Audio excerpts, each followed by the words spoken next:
The Grand Nutrition Award 2024, held at Golden Peak Hotel on August 9, celebrated outstanding achievements in nutrition across Central Visayas. This prestigious event honored exceptional local governments and individuals for their dedication to improving community health. Notable awards included the Crown Award, recognizing the top-performing municipality, and the Green Banner Seal of Compliance. From Tagbilaran City, Dr. Zeya Pondo, City Nutrition Action Officer. Then we also have from Mandawi City, Dr. Jake Ayan Senyo, OIC City Nutrition Action Officer. Then we also have from Lapu-Lapu City, Dr. Fe Andrea Cabrera, Assistant City Nutrition Action Officer. Then we also have from Bohol Province, Dr. Cesar Tormos M. Lopez.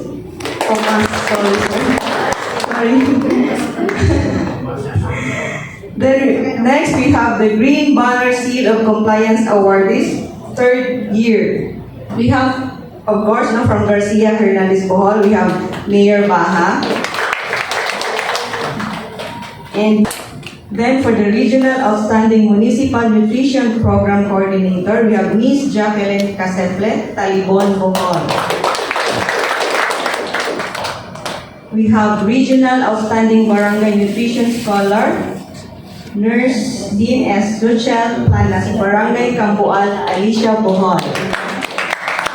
Okay, so those are our awardees. So later on, you can identify this year's Grand Nutrition Award winners. And was there a specific criteria in choosing these awardees? Yeah, thank you for that question, Ma'am Hazel. No? So, as I mentioned earlier during my opening statement, this is an institutionalized monitoring and evaluation system of the Philippine Plan of Action for Nutrition. For the LGU level, they are assessed according to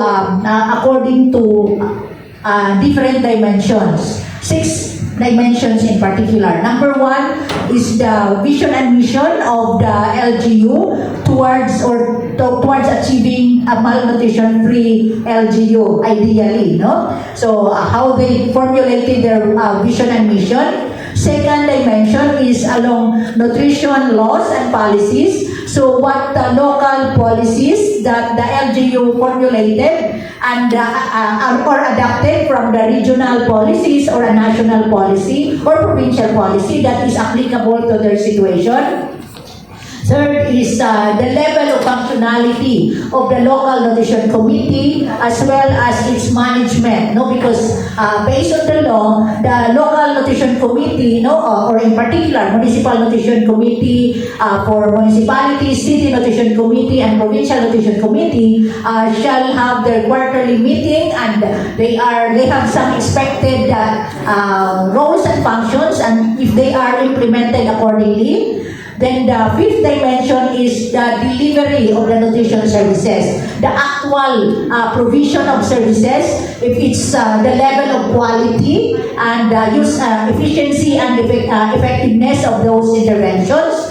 And the last and foremost of which is the changes in the nutritional status. If the intervention had improved the situation of that particular LGU, no? So we will compare the nutrition situation prior year or in the last 3 years if it's really on a downward trend, no? So yun ani ka critical. That's for the LGU level.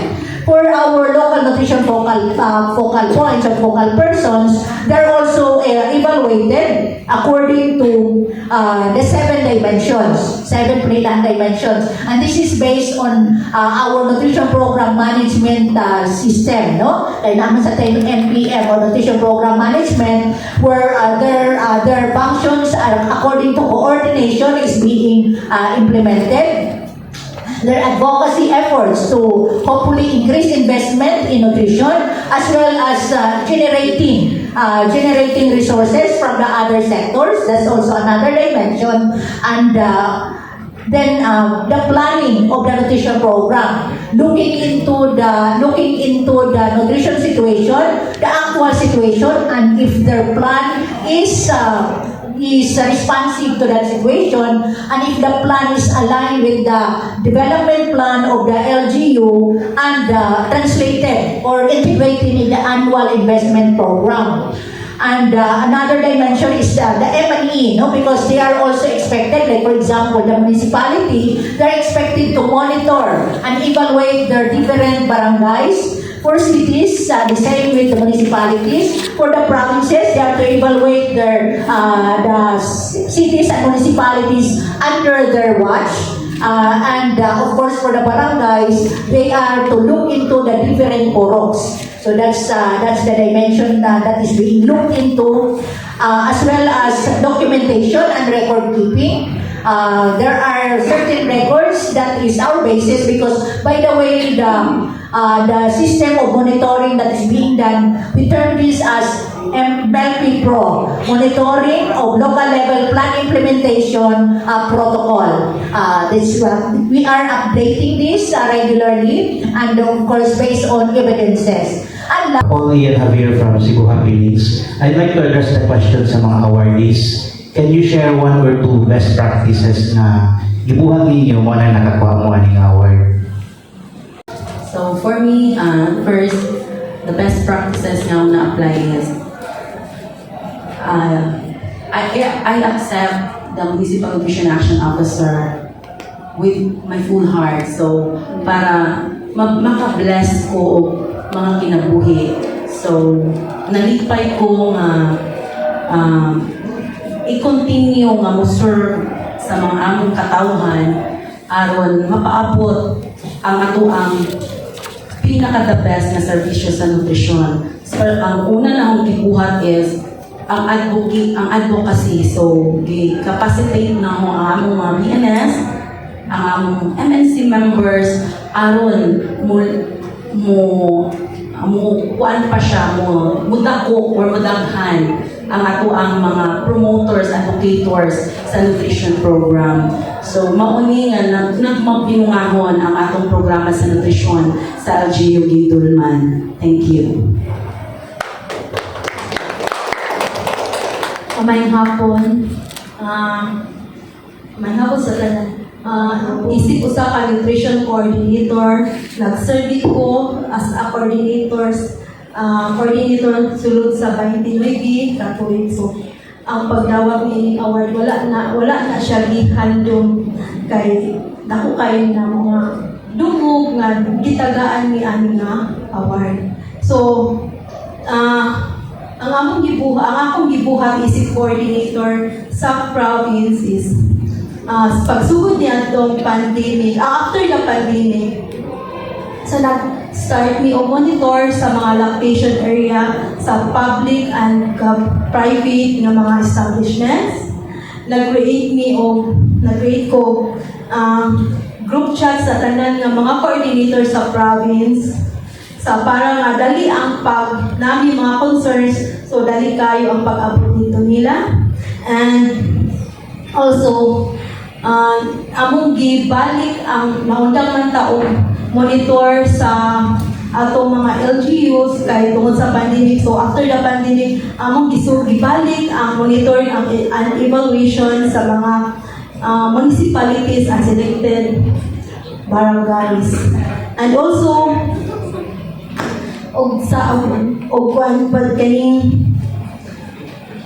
base sa among approved plan, nagkandak ni various training sa atong mga health and nutrition workers, and also with the invitation of barangay with registration, naka-guest dito sa radio station and nag-promote on first 1,000 days. Then, kini nga award, dili na ako makabot kung wala ang mga support gikan sa ako mga kauban sa nutrition program, sa among provincial health office family, sa akong best practices. One of it is ang implementation sa among supplementary feeding program and also the complementary feeding program. Supplement means one meal ration per day, which is i-allocatean dyan siya o budget sa among LGU with the full support sa amo ang LCE, Honorable Mayor Janet Arcila Garcia. Ni-invest millions with that program. So, for 90 days, straight din na siya. Full monitor with every barangays. We have 25 barangays in our LGU. Mountain and island, nasa may barangay na piso na ng langit na. Pero well monitor gihapon siya. And for that program, hindi lang na siya naka-focus for malnourished alone. I-include na mo ang 6 to 23 months, which is also related for our program, the first 1,000 days program. Isa na sa mga activities na i-support na to have the full implementation with the program. Because when we talk about first 1,000 days, it is from the consumption to conception of a mother until 2 years of age. So by 6 months, mo kaon naman yun ang bata. So that's the time na si LGU mag-take po ng part to help sa family, especially those who are really lisudjod o kahimtang, no dito siya mo ginafocus. Before we get the beneficiary, we need to upag yun. Every barangay, every household, or every family is amo dyan na siya magtuon, mauwan man or mainit. So parang mo dyan po siguro ni reason nga na outstanding ta ang dalbon. And for the complementary feeding program, gi-focus na mo ang mom children.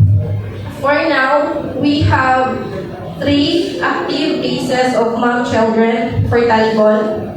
Taas na siya when I started nutrition, murag dami sa 12 ka ma'am.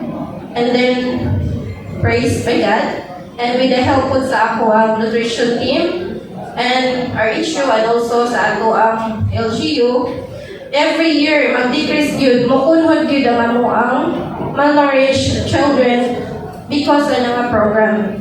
Though, dili man siya totally everyday, kay 120 days naman na siya, pero full meal, morning, lunch, and dinner na amyana.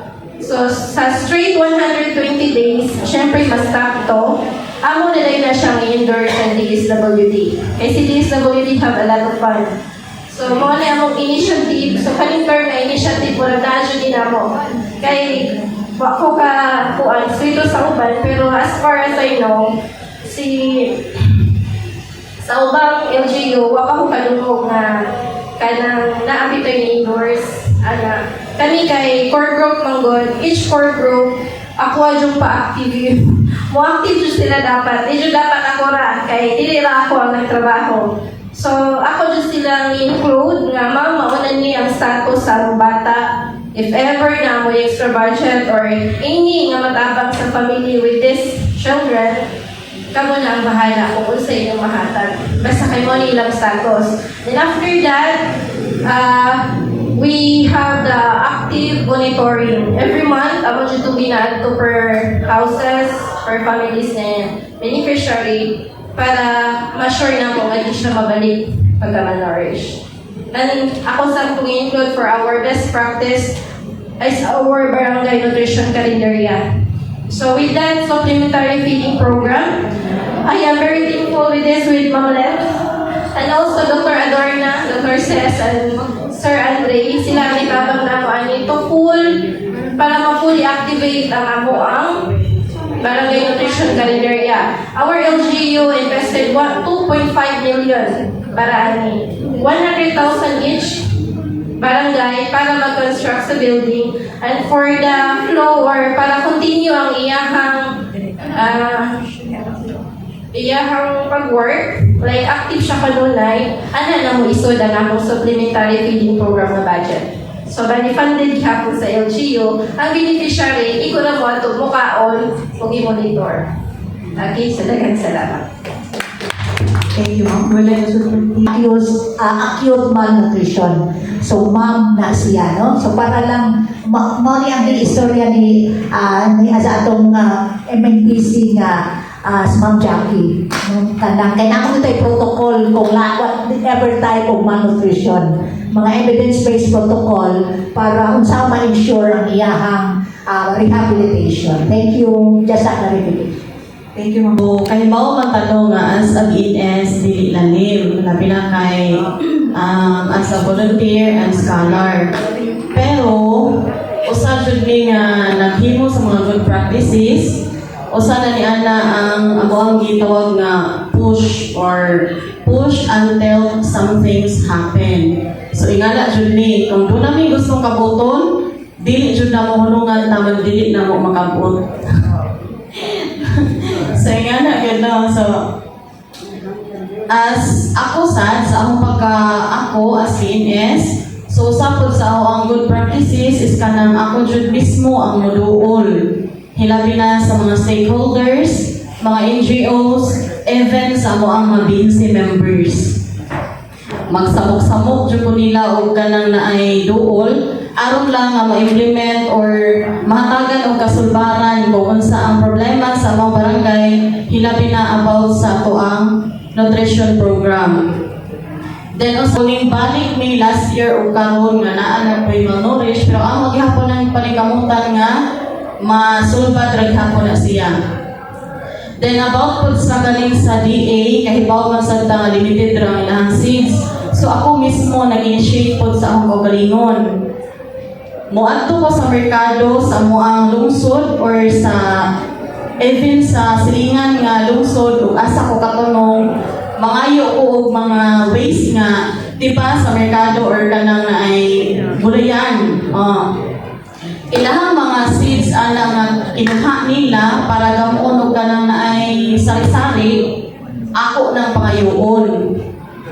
Pangayoon ako ilang mga seeds kay sayang man pod nga ilang ilabay. So kung akong pangayoon mas mapuslan pa nako og sa amo ang mga katawhan sa barangay. So naka-initiate ko. So ngano man tuod nga usikan ra nga naa pa may mas daghan pa nga nagkinahanglan. So kana pa nga libre dili na paliton. So maoy ang gi-initiate.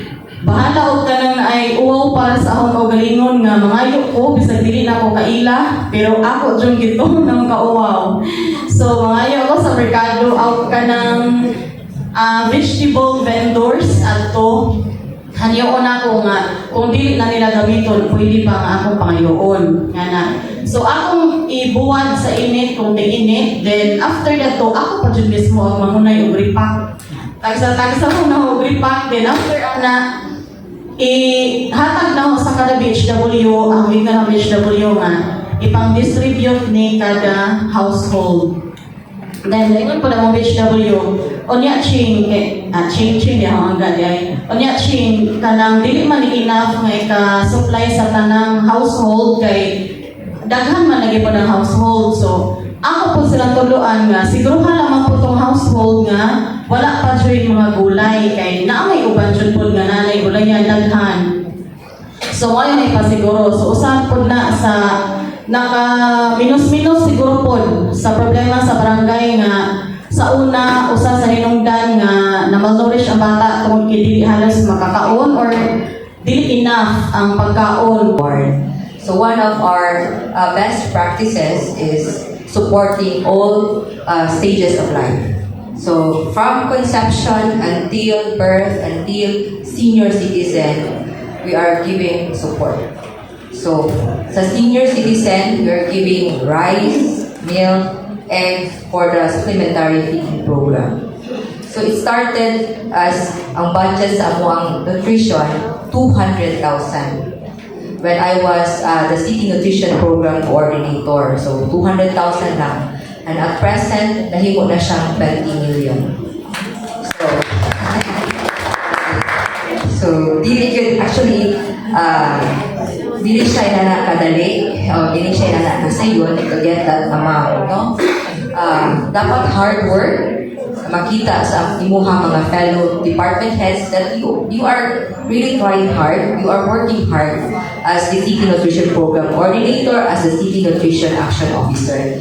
And of course, the support of the local chief executive that will really matter. Anyway, ang Luzon, our town of Balilihan, used to be a challenged town. It was a red area. So that the previous administration in the 80s crafted the program, Countryside Action Development Program, where a cross-section of the community is being engaged into addressing a common problem na nung magrebelde ang mga tao, which is poverty. And with that Countryside Action Program, we clustered our barangays into puloks. How did you manage to choose the people, your initiatives, or your program?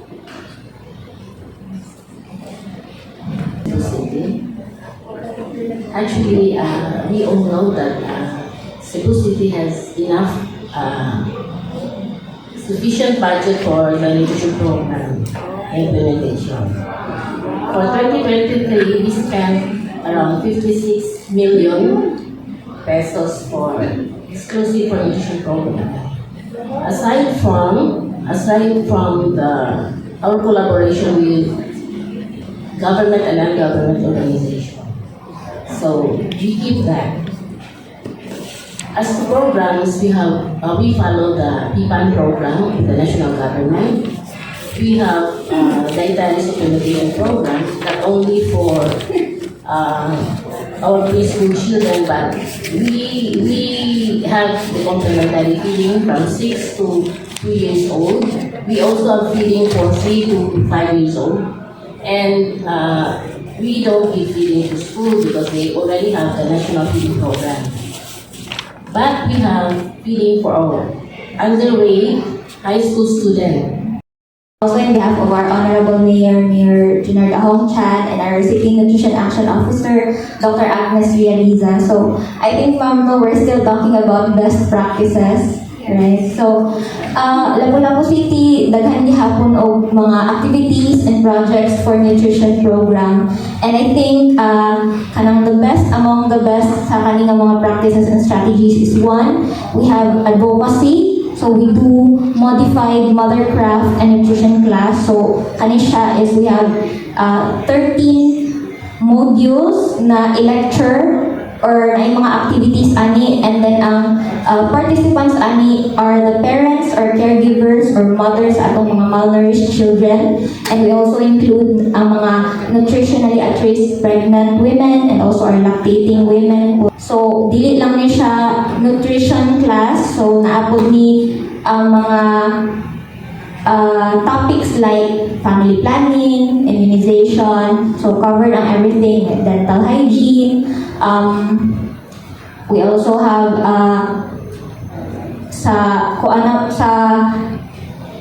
we also have like mga non-communicable diseases, communicable diseases, and also water and sanitation hygiene para part of health promotion and nutrition promotion and behavioral change sa atong community. So we have a incidence of 7% from 2021 down to 4.46% last year, 2023. From the province of Bohol. We are very pleased with the second year Green Banner Award for the province of Bohol. And I would like to go back to the previous question, the challenge.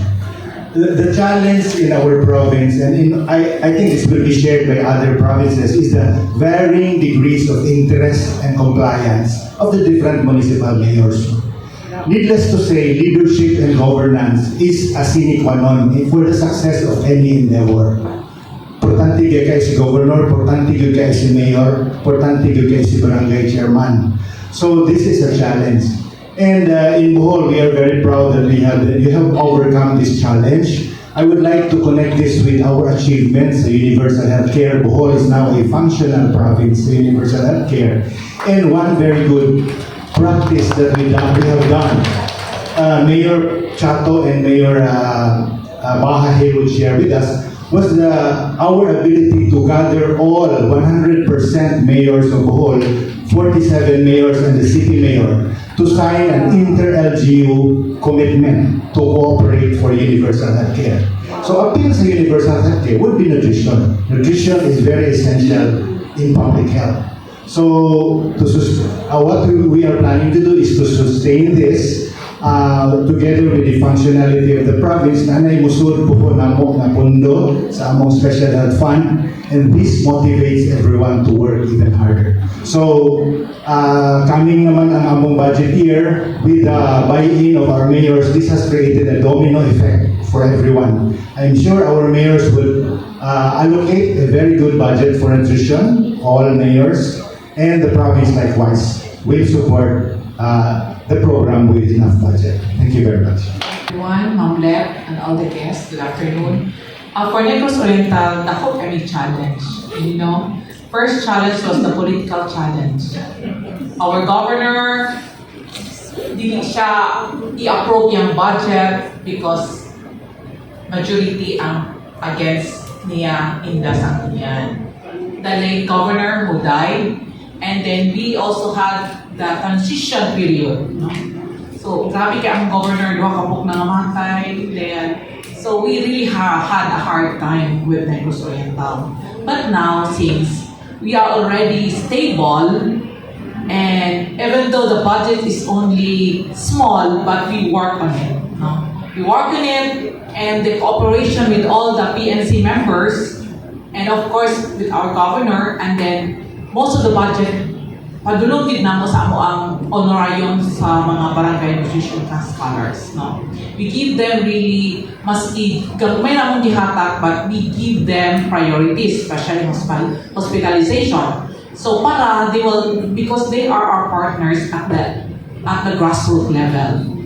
And then for our kanang best practice, no, ako na lang itungan tanan. Best practice na mo is this. Now, we have a program na tie up na mo ang VET o ang DA. So they give the we go there, they give the seeds, and then not only to the seeds, but up to the level na kung saan pag-prepare ang food na naapay nutrient for the family, i-appeal gina na mo. O demonstrate nila kay magunsa man ang naidaghang utan pero dili may pagka-prepare ang food, so it's useless, no? It's useless. So that is maybe that's one of our best practice. We really go, no, directly to the barangay para amo din silang tudluan so that our malnutrition rate will really decrease, no? Kami, no, because in Tabular we believe that alone we can do so little, but together we can do so much. So that's what we do in the programs of nutrition. It's actually, you cannot be sure from now you have stunted or you have wasting